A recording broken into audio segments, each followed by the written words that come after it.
Dhugaa dubbachuudhaaf yeroo tokko baay'ee nama garrama jechuudha. Dhugaa waaqayyoo yoo nama gargaaree kun akka kanaatti jechuudha. Dhugaa dubbachuudhaaf baay'ee nama kana hundi keessanuu hin beektu faarfataa Addisuu Wayyumaa jechuudha. Namni wallaalee hin jiru. Dhugaa rabbii nama baay'ee amala qabeessa. Takka miidiyaa kanarratti jechuudha sagalee isaa hin dubbatamu faarfannaarraan kan hafe garuu waaqayyoon boqonu haala kanaa isa gargaaree har'a immoo guyyaa eebba faarfannaa isaa albeemii jaaffaa magaalaa Finfinneetti xumuratee jira. Egaa asumaan obboleessa keenya faarfataa Addisuu Wayyumaa baga waaqayyo si gargaaree kun gargaarsa waaqayyoo yoo ta'e malee gargaarsa namaatiin hin danda'amu. Yoomiyyuu namni humna isaa yookaan jabina isaatiin waan tokko gochuu hin danda'u jechuudha.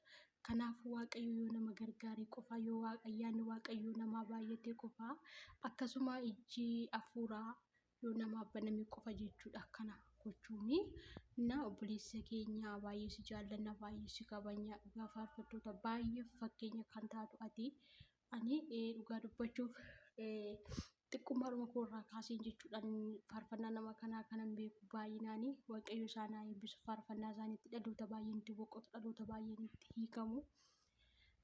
Dhugaa rabbii baay'ee tokkoon gammadee jechuudha. Mee dhugaa waaqaa warri akka koo waa'ee isaatiif gammadanii waaqayyoon galateeffattan jirtu laati dhugaa waaqayyoo jechuudha. Baay'ee tokko waaqayyoon galateeffatanii dhugaa maaliifi kana waaqayyo godhe waan ta'eef ulfina isaa waaqayyo haa fudhatu. Tole mee ashamaa harka fuunee akkam jirtu hordoftoota Sifan Gindoo bakka jirtanitti nagaa faraarri waaqayyoo isiniif haa baay'atu obboloota koo warri chaanalii kanaaf haaraa taatan laayik sabiskiraayib gochuun hin dagatinaa isiniin jedha akkasumallee koomentii kaahaa isiniin jedha warri maatii koo akkuma kaleessa na jajjabeessaa turtan har'as na jajjabeessuun keessanitti haa fufu isiniin jechuun barbaada. Waaqayyo bakka jirtanitti ayyaana isaa isiniif haa baay'isu. Tolumi har'a yaada obboleessa keenya Addisuu Wayyumaa irraa wanta na gammachiise isiniinis akka isin gammachiise abdii guddaan qaba jechuudha. Ani dhugaa erga ganamaati jechuudha toora feesbuukiitiin ilaalaa ture. Amma dhugaa waaqayyo baay'ee tokkoon gammade jechuudha. Mee gammachuu koo kana isiniif qooduu fi nama kanarraa immoo faarfattoonni warri kaan faarfattoota baay'eetu jira. Nama kanarraa maal baratu? Waa'ee maatii isaarraa immoo maal baratu? Ani akkan baradheetti yaada tokko isiniif qabadhee dhufe jechuudha.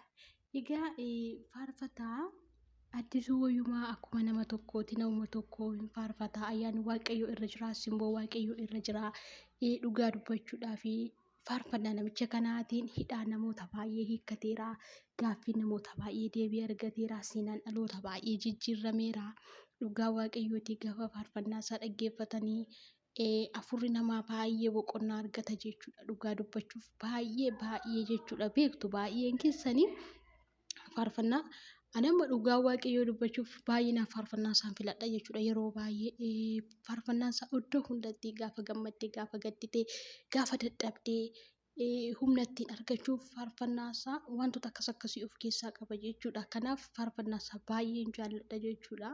Dhugaa dubbachuudhaa fi egaa obboloota koo kuni akkuma dura isiniin jedhee gargaarsa waaqayyoo yoo ta'e malee gargaarsa namaatiin hin ta'u. Egaa obboleessa keenya faarfataa Addisuu baga waaqayyo si gargaaree baga waaqayyo kanaan si ga'ee siin jechuun jaalladha. Maal seetanii dhugaa dubbachuudhaa fi baay'een keenya amma jechuudha nama kanarraa maal barannaa? Faarfattoota baay'een har'a hin faarfannaa tokko baafnaa faarfannaa lama gadhiifnaa garuu saniin booda bakka sun hin jiru jechuudha. Keessattuu bara kana keessaa maaliif sooshaal miidiyaan tole waan ta'eef namoonni osoo ayyaana waaqayyoo qabanii osoo ayyaanni waaqayyoo isaan irra jiruuti fuudhaniitiin karaatti gatu sababii waan tokko wal qabsiisanii jechuudha. Namni ofittummaa ta'uurraan kan ka'e kadhannaa dadhabuurraan kan ka'e baay'een amma sooshaal miidiyaa duukaallee akka fiiganii hagaa ayyaana isaanitti kenname simboo isaanitti kenname ofirraa dhabantu baay'eetu jira jechuudha. Garuu kana keessatti namichi kanarra maaliin baradhiseetanii hamma har'aatti dheebuu irrattis rakkina irrattis waan hundarratti guyyaa tokko dadhabee osoo hin jenne hojii waaqayyoof iddoo kennee waaqayyoon galateeffachuu hin dhibne jechuudha obboloota koo. Amma mee dhugaa isinitti dubbadha jechuudha.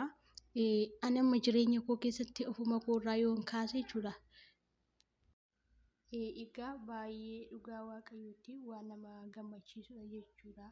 Baay'eetu ayyaana waaqayyoo fuudhee karaatti hafaa garuu waaqayyoo isa wajjin akka jiru jechuudha. Innis rakkina keessattis haala hundumaa keessatti waaqayyoo isaa osoo hin dagatiin rakkates rakkina isaa keessatti ta'u waaqayyoo isaa hin irraanfatiin waaqayyoo isaa yeroo hundumaa galata dhiyeessa jechuudha. Akkuma dura isinii kaasee ani amma jireenya koo keessatti jechuudha. Gaafanii aaree dhugaa waaqayyooti kadhannaa nan dhiisa jechuudha. Gaafan aaree jechuudha.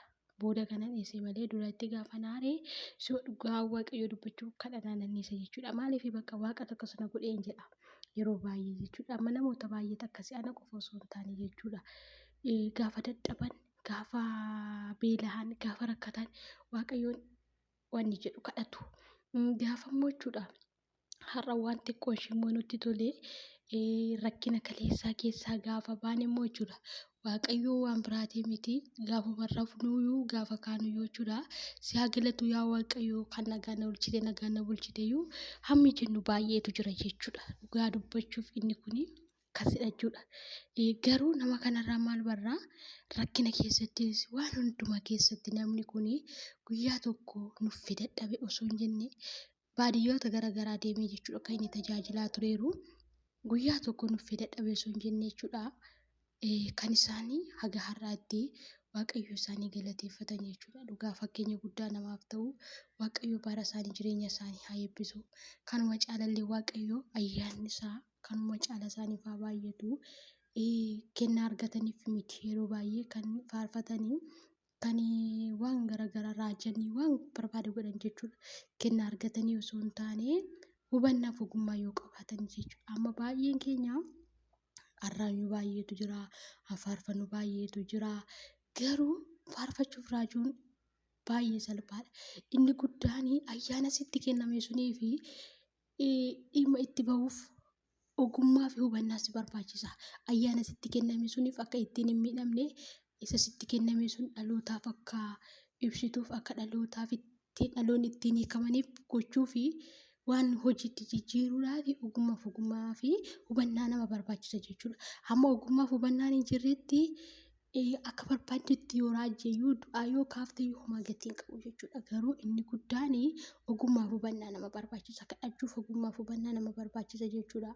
Waaqayyo dhugaa waaqaa kanuma caala malee ogummaa fi hubannaa kanuma caala isiniif haa baay'isu isiniin jechuun jaalladha. Inni lammaffaa immoo nama kanarraa maaliin baradhe yoo jettanii waa'ee maatii isaati jechuudha. Dhugaa waaqayyo dubbachuuf waa'ee maatii isaati jechuudha.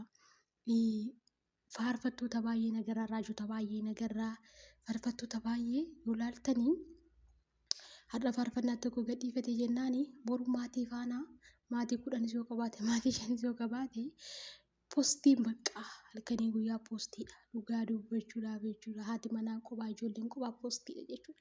Hamma naallaa oolu kana jechuudha. Garuu dhugaa waaqayyoon keessa kootti gaaffii natti ta'aa ture jechuudha. Durumayyuu maaliif namni kun akkamittiin haadha manaa isaa ofiisaas mataa isaatiin poostii ta'ee hin beeku. Yeroo kama inni poostii ta'u yeroo faarfannaa akkasitti gadhiifama waggaa jedhan bichaadha malee jechuudha. Guyyaa tokko feesbuukii irratti bahee poostii godhee hin beeku jechuudha.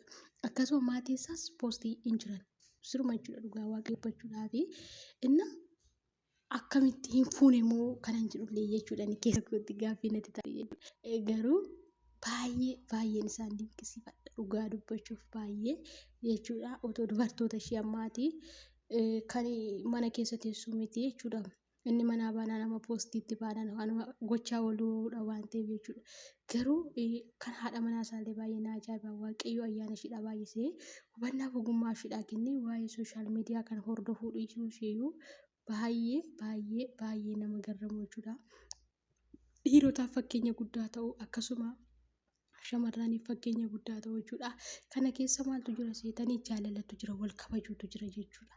Wal kabajuu fi jaalalatu jira maatii kana gidduu jechuudha. Osoo maatiin kun jaalala hin qaban ta'ee ishiinis karaa barbaade baatee poostii gooti innis karaa barbaade bahee poostii godhaa jechuudha. Akkasuma ijoolleen illee jechuudha. Garuu jaalala kabajuutu jira jechuudha. Dhugaa dubbachuudhaaf inni haadha manaa isaa hin sodaata ishiin abbaa manaa ishee hin sodaatti jechuudha. Kanaafuu isaan kanarraallee fakkeenya guddaa barra jechuudha. Dhugaa dubbachuuf fakkeenya guddaa barra jechuudha. Akkasuma faarfattoota hundaaf kan inni fakkeenya ta'u iddoo kamitti yoo jettanii namni kun akkuma dura isiniin jedhe tuttureera faarfannaa keessa tuttureera jechuudha. Waan hunduma baatee kana keessatti maaltu jira seetanii jecha namaatu qabuun hin jira.